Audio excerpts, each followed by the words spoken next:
And this shit crazy how this shit go. Like I know they gon' hate me for being real, but I know they gon' love me for making it through. We not in competition.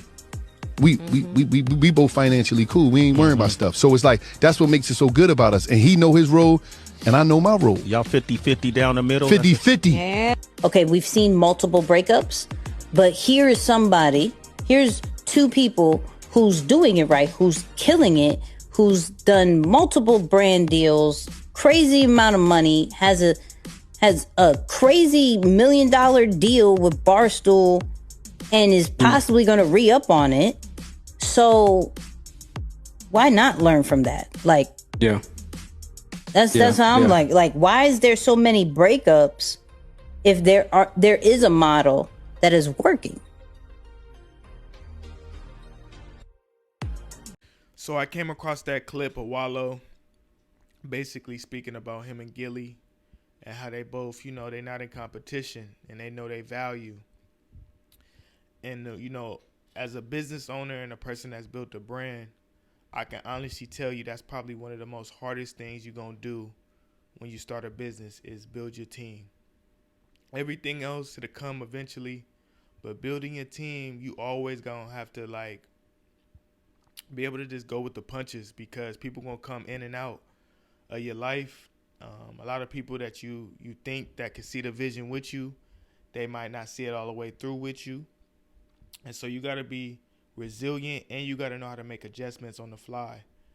And, just seeing how Gillie and Wallo, how they kind of build and how they play off each other, it's a beautiful thing to see because at the end of the day, they just got a formula and they stick to the formula. Everybody knows their position on the court. Robin's not trying to be Jordan. Jordan's not trying to be Pippen. And when everybody can understand the role that needs to be played to win, that's normally when you see the magic. That's when you start seeing the greatness amongst everybody. And I like to correlate business to sports.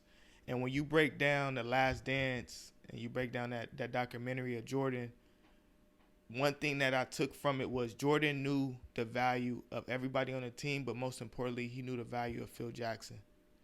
Because the moment Jerry Krause broke up the team, he said, well, I'm going to retire. I don't want to play for nobody else but Phil.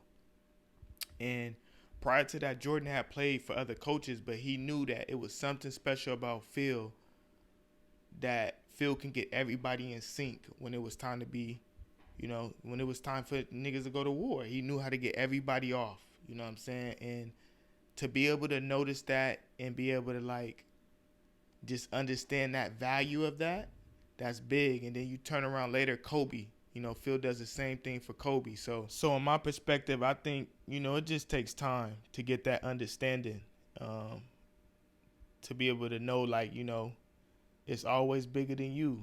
And just, being able to let your ego not kind of trick you out your blessings, because at the end of the day, Wallo did 20 years. So I'm pretty sure when he got out, he was way more humbler than the guy that ain't did 20 years and just looking at Gillie. Let's just say we take Wallo out the picture. Gillie starts a podcast with his homie. And, as they're growing, I'm not going to say they're looking at each other as competition, but I think another reason why that situation works so well with Wallo is because it's a lot of humility. Gillie, they grew up together, and Gillie saw, Wallo do 20 years. So it's like that's the foundation between their relationship, is that they know where they come from too, And I'm not saying a lot of times you can't have that with your homie, but I just feel like when I watch the show, it's more so like family having a conversation amongst whoever the guest is. More so like, we did this to kind of make money. We put this together to make money.